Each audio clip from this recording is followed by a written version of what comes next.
10 ঘন্টা ব্যবধানে দেশের সর্বোচ্চ লোডশেডিংয়ের নতুন রেকর্ড হয়েছে। গত রাত 1টায় সারা দেশে 3757 মেগাওয়াট লোডশেডিং ছিল। তার আগে রবিবার বিকাল 3টায় সর্বোচ্চ লোডশেডিং ছিল 3671 মেগাওয়াট। সম্প্রতি কোনো কোনো এলাকায় দিনে রাতে মোট 10 থেকে 12 ঘন্টায় বিদ্যুৎহীন থাকতে হচ্ছে গ্রাহকদের। সবচেয়ে বেশি ভোগান্তিতে পড়েছে গ্রামের মানুষ।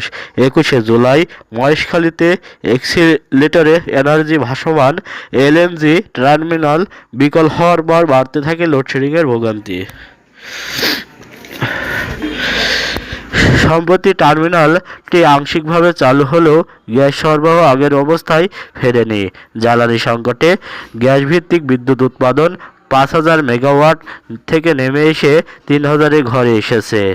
এছাড়া ভারতের ঝাড়খণ্ডে আদানি কেন্দ্র থেকে 4000 মেগাওয়াট পর্যন্ত নেমে এসেছে বিদ্যুৎ সরবরাহ।